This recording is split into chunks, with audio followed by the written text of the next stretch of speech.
પ્રેમથી ચા પીઓ અને જય બોલો. બોલ શ્રી સદગુરુ મહારાજનો જય. નિર્વાણ નો જય. પધારેલા હરિગુરુ સંતનો જય.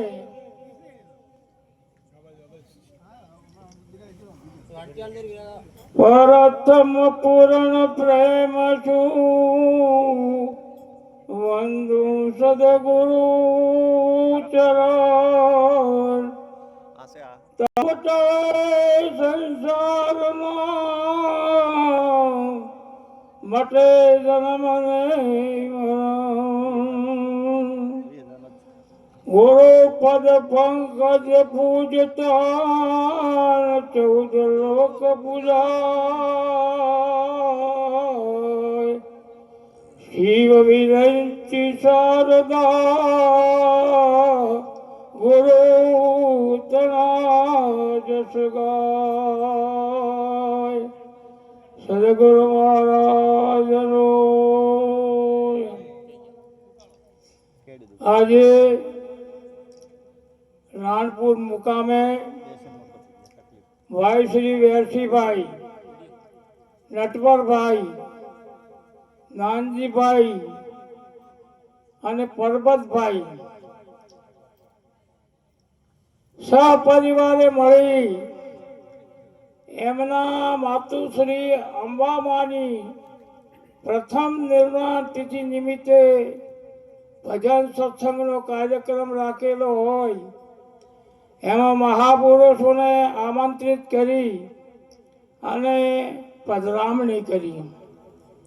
એવા આજે આપણી સમક્ષ બિરાજમાન સંત મહાપુરુષો પરમ પૂજ્ય સદગુરુ મહારાજ જવાનરામ બાપુ ખારેડાથી તથા પરમ પૂજ્ય સંત શ્રી જશુરામ મહારાજ ડીસા રેલવે સ્ટેશનથી તથા પરમ પૂજ્ય બાબુરામ મહારાજ ગોપાલનગરથી અને દૂર દૂરથી વધારેલા ભક્તજનો, શામજી ભક્ત મંડળ, કોટ ભક્ત મંડળ, મોટાજી ભાઈ ભક્ત વધારેલ છે અને આ રાણપુર ભક્ત મંડળ અને સંત માતાઓ પણ આ ભજનમાં આવેલ છે. હંસાબા, જબાબા અને સંદાબા તથા ખૂબ ખૂબ એમના આમંત્રણને માન આપી અને આપ સૌ પધાર્યા એ બદલ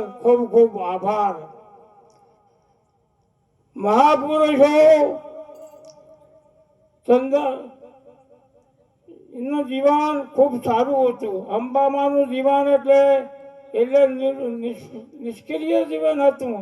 એ સંત મહાપુરુષોને દેખે તો તરત જ દોડી અને એમના ચરણોમાં શીશ ઝુકાવતા. એટલે સંતો પ્રત્યે ખૂબ એમનો ભાવ હતો અને ખરેખર આ પુણ્યશાળી આત્મા હતો તો આ ભજન એમને પ્રાપ્ત છું. કોઈ પણ કાર્યની અંદર અમે વિચાર કર્યો હતો કે વરસાદનું આયોજન થાય માટે માપે માપે કીધું ભજન રાખવું છે, પણ ખરેખર ભજન એમના ભાગ્યમાં હતું એટલે સારું થયું. અને આ સંત મહાપુરુષો ખૂબ આવો જે મહિમા કરે એને સંત મહાપુરુષો વંદન કરતા હોય છે. એટલે કહ્યું છે ધન ધન તેના કુળને બંધુ જે કુળમાં હરિદાસા કોટી તીરથ વ્રત તેની જનની પવિત્ર પુત્ર પ્રકાશા વેદ પુરાણ ભાગવત વંદે ગીતા અગોચર ગાવે ત્રિભુવન ચારણ દેવ દેવનો મહિમા કયો ન જાવે. શીલ વ્રત તપદાન ભાવ ભજન વ્રત ઉર અંકુર નહીં બીજો રામ નામ હૃદયમાં રાખો તદ્વ્રત નહીં ત્રીજો દાસ હરિના હરિ સમોવર આરસ પરસ એક જાણું નિરોત નામ ગુરુ શિર સોએ વારંવાર વખાણું.